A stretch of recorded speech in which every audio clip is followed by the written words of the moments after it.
While they were recruited by Billy Napier, some of these 2026 signees benefit in a huge way from the new Florida Gators coaching staff.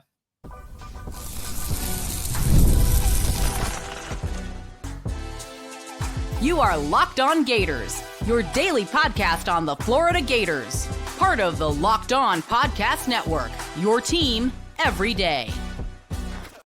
Hello and welcome back to another episode of Locked On Gators, part of the Locked On Podcast Network, your team every day. Thanks for making Locked On Gators your first listen of the day every day. We are available daily and free wherever you listen to the podcast and on YouTube. Merry Christmas if that's what you celebrate. Happy anything else that you celebrate. But I am Brandon Olsen. We are part of Locked On Gators, part of the Locked On Podcast Network. The number one sports podcast network around. Just saying, by the way, number one fact. Just throwing that one out there. And I wanted to talk about some of these Florida Gators signees that really benefit from this new coaching staff now that we have the coaching staff in place. And let's also acknowledge the obvious, right? They all benefit from a new coaching staff because, well, it wasn't a great coaching staff that Billy Napier had in 2025, and it wasn't going to be a great coaching staff that he had in 2026, right? I mean, how many coaches were we talking about of just like, okay, it's time to upgrade here, it's time to upgrade here, we haven't seen development here, we haven't seen this here. Coaching staff got a hell of a lot better, and for some players, that means they're going to get a hell of a lot better. And I do think that one player who maybe benefits the most actually is Will Griffin, which quarterback, obviously. And I will say that Will Griffin was not someone that I was, that I was super enamored with when he committed to Florida. I was happy that he came here. I was happy to have your quarterback in place. He's been incredibly productive in his high school career. I don't care about high school production, right? I care about the film. And Will Griffin was ranked. He's a 4-star everywhere. By the way, he's the 22nd quarterback in the country on Rivals, 17th quarterback in the country on Rivals, 6th quarterback in the country on ESPN. And he's someone who, on signing day, we watched his film because, again, on signing day, and again, I recommend that you go back and watch this at some point. We did a 3-hour live show on signing day talking about a bunch of these signees and even Dylan Perner, who wasn't committed to Florida at the time. We talked about his film. We went through a bunch, and Will Griffin was one player that we watched, and the leap that he took from his junior year to his senior year on film was wild. Okay. I mean, his junior year, it was pretty much watching someone who was pretty athletic at quarterback and had enough of an arm, and like you could see he had enough of an arm to make most of the throws that are in offense. But then his senior year comes in, and he looked just so much more confident and comfortable in the pocket. He looked so much better as a pure thrower of the football, which says a lot for these kids, right? Like, I do think that it says a lot when a guy just takes a big, significant developmental leap. And Will Griffin did that in the best way because it was, his mechanics are cleaned up and he's getting rid of the ball quicker and his placement is a lot better on these passes. I feel like his junior year, you would see even passes where he was throwing from a clean pocket, clean situation, that there would just be, I want to say, not enough drive on the ball, right? Like he was trying to place it too much. And then his senior year, you watch the film, and he's ripping that thing at certain points, and he's getting layered throws on his film, and he's looking good. He's throwing in the bucket. He's making great plays. He looks really good. He does. So again, he was someone that as a junior, I was like, all right, he's a guy that needs a lot of work, and that was always how we viewed him here was he's going to need a lot of work. He'll get that work, right? He'll get that development, but he was someone that needed a lot of work, and he took it upon himself going into his senior year to take that kind of development. He's a dual threat, right? And I think that when we talk about what Buster Faulkner is going to do offensively or with this Florida Gators offense, we talk about a guy that has throughout his career like to have some we'll say resemblance to an air raid, right? It's the hatch attack offensively, which is up tempo air raid style, getting these guys, getting playmakers in space. But also at Georgia Tech, he ran what was basically a power spread. It was basically a power spread because it was Haynes King running the football, 15 times a game. I think on average it was like 17 times a game. So it was Haynes King running the football a ton. And I know that the reason that he did that or the reason Buster Faulkner called that was because that's how Haynes King can be used effectively because he's not a great passer. I don't care. Throw the numbers all you want. I don't care. Watch the film. But he's not a great passer. And so use his legs and make him basically a battering ram. I've said, Haynes King is like Sam Ellinger to me. It's like you're a fullback, dude. That's what you are. You're a fullback. I don't care what anyone else says. You're a fullback. And with Will Griffin, he could fit this offense where he can make a lot of the throws that are going to be in the playbook, but he can also use his legs and be a designed runner. You watch his film and there's RPOs in there. Like he's involved in that already. He's comfortable using his legs. I think that's an important part. And it's not just that he can use his legs as a runner, right? I do think that we need to start differentiating the difference between using your legs as a runner and using your legs as a scrambler, right? Because there are a lot of quarterbacks who, despite how good they may be, how mobile they may be, how athletic they may be, they don't really use their legs as scramblers, right? I mean, and I hate to bring him up because loved his college film, but like Justin Fields with the Jets this year, great runner on design runs when asked, which is very rare, but he also just he didn't scramble the way that he used to. He wasn't scrambling around. He wasn't extending. He wasn't creating. One of the reasons he got benched, right? And I think Will Griffin has shown, hey, I can use my legs as a designed runner, but I could also use my legs to extend plays. And I think that's the more important trait. Like that's a trait I care about more. I don't care if you're athletic enough to be a designed runner. I don't care if you're athletic. You can find ways to use your legs to extend plays, whether that's moving the pocket, whatever that may be. Will Griffin has kind of found that in his senior year. Obviously, he's about to get to college and things are going to really pick up speed-wise. And so we don't know if he's still going to be able to do that. But what we do know is his senior film looked really good. And I think that he's a great fit for Buster Faulkner's offense. Not that I'm saying I think he's going to be future QB1 or anything like that. But I think as far as Will Griffin goes, there isn't a better offensive system fit for him than what Buster Faulkner brings to the table for the Florida Gators. We're going to talk about two guys in the next segment because I do think that they're relatable, we'll say. We'll talk about that when we get back with Locked On Gators. The NFL Sundays move fast, one big play, and suddenly everything feels different. And that's what makes live betting with FanDuel so exciting. You're not just watching the game, you're reacting to it in real time. With FanDuel, you can place bets as the action unfolds. All day today, by the way, there's football games. Just saying. Every drive, every momentum swing, every highlight moment. All of that is on FanDuel. If you want to be right in the middle of the action this season, visit FanDuel.com and place your NFL live bets all season long. FanDuel, the game moves fast, and so can you. Thanks again for making Locked On Gators your first listen of the day every day. We are available daily and free wherever the podcast and on YouTube. And the next two players that we're going to talk about, like I said, we are talking about two players here because they fit a style of player, an archetype, we'll say, that fits, again, Buster Faulkner's offense really well, where it's Davion Groce and it's Justin Williams. Right. Davion Groce, of course, ended up being Florida's highest rated player or highest rated signee on Rivals. He is 93rd player on Rivals himself, or ranked 93 on Rivals himself, 17th wide receiver, 115th player in the country.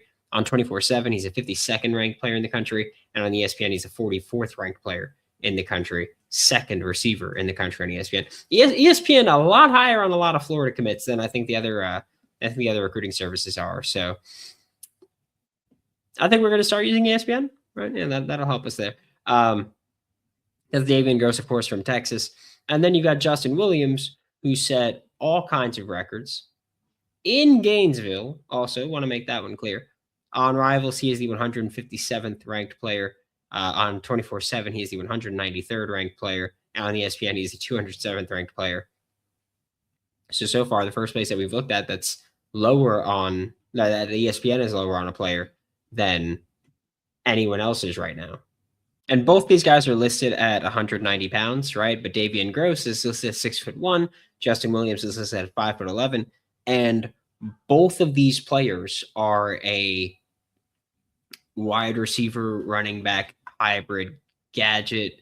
When I do NFL draft prep, I call these kinds of players offensive weapon, which is like your whole point of offense is going to be, let's just get them the football in as many ways as possible, in as many creative ways as possible, and let's just let them make plays, right? Like that's what it is. And I will also say this because I know when I say gadget, I do think there's a lot of people that that hate the term gadget, that hate calling a player gadget, and there's a lot of people that go, "Oh, that's like that's a negative to call them a gadget, right? Because you're saying that they're not a real receiver and all that junk." I don't care. I think gadget is a positive thing. I do. I mean, Kadarius Toney got drafted in the first round to be a gadget, to be an offensive weapon. Schools care about having that kind of player. Teams care about having that kind of player.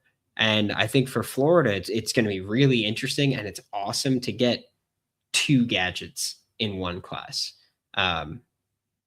Because they're also guys that get it done in different ways, right? Like I've said, Justin Williams, really interested with his film because I think that his overall skill set is probably a better fit at running back long-term than wide receiver. I think Davion Groce's overall skill set is better suited long-term at receiver instead of running back. But with Justin Williams, again, a guy that we were watching his film on signing day, and we were talking about him, and he made some great catches. I mean, there's the one where he's going up the left sideline, and he's over the shoulder. He's got the sliding catch in the bucket. I mean, it was a great catch. And there's times where you're watching him, he just goes up over guys. Like Justin Williams, he's a dog, first off. We could say that. I still think he's long-term better fit at running back, but makes some wild catches, great catches too. And so I'm really looking forward to seeing how both these guys get used, because it's also different compared to Georgia Tech, where Georgia Tech this year didn't really have a guy that Buster Faulkner, I guess, felt, I need to get him the ball in any way I can as far as using him as a runner and receiver. It was mostly, hey, we're going to throw a lot to Eric Rivers, and Malik Rutherford is going to be, Malik Rutherford is probably best usage described as Trey Wilson as a freshman. A lot of it was at or behind the line of scrimmage. Just get him the ball, let him make plays, hand it to him a couple of times, and that was it. I think that at least in 2025, that's how they did it. I think when you look at a Buster Faulkner comp for these guys, you're probably looking more at like Eric Singleton from 2024, who transferred to Auburn, who I know a lot of people are talking about, should Florida pursue him in the portal, if that's a thing? Not really, frankly. I I don't think you need to go pay more money for another guy that you're going to use probably as a gadget. I just don't think you need to. But Eric Singleton is a guy that in 2024, had 20 carries for 135 rushing yards. Again, that's like 20 carries is enough to say, okay, that was part of the game plan, right? To just make sure you're getting him the ball in any way possible. That's part of the game plan. Where there's some games he had, 3 carries, 5 carries. Just if we're getting the ball this many times in this many ways, it's because we know he's just a playmaker with the ball in his hands, right? And that's what we're looking for. He also had, as far as being used as an actual receiver, he was used as an actual receiver. Like he was running around to downfield. He was a vertical threat, but also got the ball on screens. And I think that you look at both Davion Groce and Justin Williams, and you watch their film, and it's like, all right, well, both of them are comfortable taking handoffs, especially out of the backfield. Both of them have vertical playmaking ability. I think Davion Groce is a better separator as a route runner. Justin Williams probably has just better hands overall right now. But that's also that's why I talk about Davion Groce as, he's probably better as a receiver long term, because I think he's got more just a natural route running ability. Right, Justin Williams is a bit blockier. Again, like they're both 190. Justin Williams is 2 inches shorter, so Justin Williams is a bit bulkier. And again, I think long term might be a better suit overall at running back, or might be a better fit overall at running back. But he's made some pretty sick catches. He's worked downfield. He's made those plays as a vertical receiver as well. They can all do it. I think looking at a guy like Eric Singleton in 2024, that's kind of how I would look at, all right, let's get them the ball, right? But I don't care if it's jet sweeps, reverses, touch passes, screens. I don't care. There's certain guys you just go, get them the football. That's both of them. I don't know if they'll both benefit from it this year, but they should both benefit from this offense having Buster Faulkner calling the plays. And I think that's going to help them a ton. One more guy to talk about. We'll talk about him when we get back with Locked On Gators.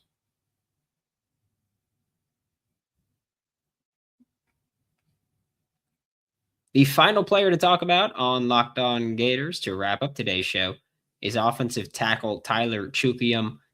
I will say I didn't intend on this one being a offensive only episode when I was putting it together, but that's the way the cookie crumbles sometimes, right? And part of that is also just, I think defense is the thing that we know less about right now, because it's going to be a hybrid of 2 guys building this defense. And Buster Faulkner, we know what he's done. We know his goal is going to be just get the ball to just do whatever scores, right?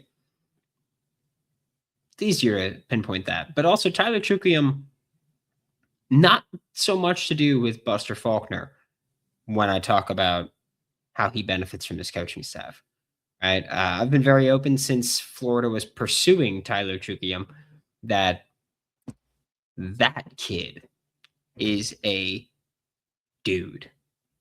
Like, I have shared this story multiple times, and Tyler Chukuyem is a guy that I bring it up with a lot, where I spent the summer covering the New York Giants in person, and we were always having the conversation about Evan Neal.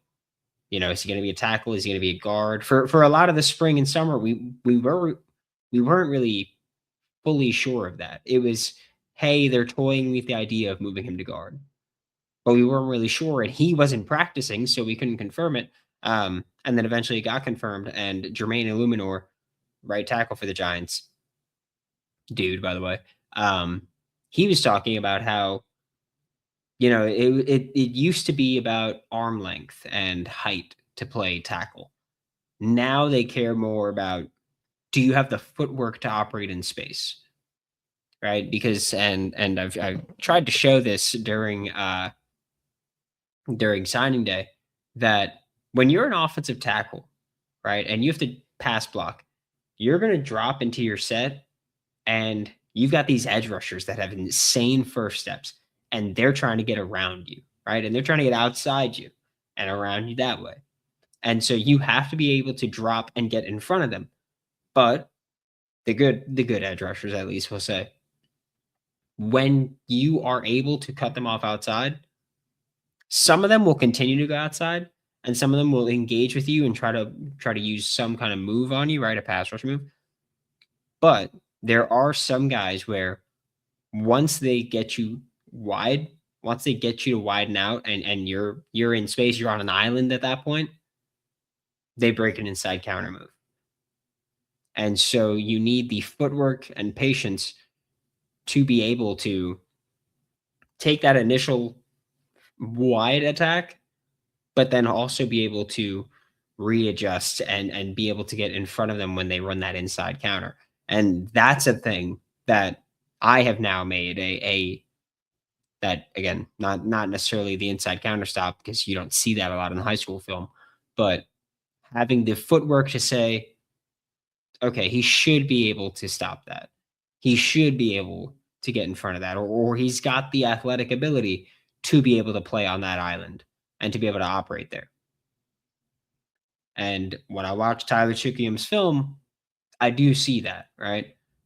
I see that. I see enough power. I see nasty as a blogger, to just consistently try to finish these plays. You see all that. Now he's going to have Phil Trautwein as his offensive line coach. Look, Rob Sale did a lot of things really bad as an offensive line coach. Okay? He did. He did get guys like Tyler Chukuyem, guys like I like Fletcher Westfall's high school film. There's guys like that where they are here. And now they're going to be here. And now they're going to be coached up by an actually good offensive line coach in Phil Trautwein. And that's what I'm looking forward to. Like Phil Trautwein, especially when we talk about athletic tackles, like I don't think Tyler Chukuyem is as athletic as, Olu Fashanu. But that's more a testament to Olu Fashanu than Tyler Chukuyem. But I do think that Tyler Chukuyem has genuine Sunday potential. And I think that now having a coach like Phil Trautwein that can actually help you get there, that's going to be more important when we talk about, having Florida Gators go to the NFL. It's going to be that. It's going to be, okay, he's got this raw player, because Tyler Chukuyem, he is raw, right? The things that I love about his film are that he has the things that you can't really teach. He has that footwork. He has the athletic ability. He has tenacity as a blocker where he's just trying to hurt and hit and finish plays. He has all those things. Needs technical development. That's where you bring in a guy like Phil Trautwein, where it's like, all right, he's done it for a long while. He's done it at Florida. And he's probably going to continue doing it for a long while. Honestly, he's probably going to be an offensive line coach for as long as he wants to be an offensive line coach. He's going to have jobs, right? And so now you got Phil Trautwein coaching him up. That's going to be big for them.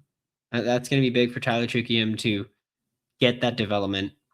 I don't know how early he's going to play. Generally, I'm against true freshmen playing on the offensive line. We'll see what happens right now, because Florida's offensive line is going to have a lot of new faces coming in, I would imagine, including like high school and the portal compared to the 2025 season. Probably going to see a lot of new faces in there for 2026 compared to 2025. So who knows? Honestly, it should just be open competition. Whoever wins, right? And Tyler Chukuyem is going to be probably in that conversation. And with Phil Trautwein as his offensive line coach, I do have faith in that development actually happening, right? Because that was the thing with Rob Sale, was always, okay, you're clearly bringing in these guys that can be productive, that can be helpful, and have potential, but you need to develop them. That was I remember again, like Billy Napier's first or second year, going, all right, like you're getting these guys that have the tools and that can be developed into something great, but you need to, one, win enough to be here to develop them, and two, you need to actually develop them. And we haven't seen much of that, especially on the offensive line under Rob Sale. But now, Phil Trautwein, there's guys that were brought in here that should be able to benefit and should be able to develop and become at least respectable linemen. Tyler Chukium is one that I'm really excited to see how that goes. Thanks for making Locked On Gators your first listen of the day every day. We are available daily and free wherever it's the podcast and on YouTube. We will be back tomorrow. Talk more Florida Gators football for Locked On Gators. I'm Brandon Olsen. Don't forget to follow me on Twitter at WNS_Brandon. Find all my written work, New York Giants on SI and swampsignal.substack.com. And I'll see you all next time.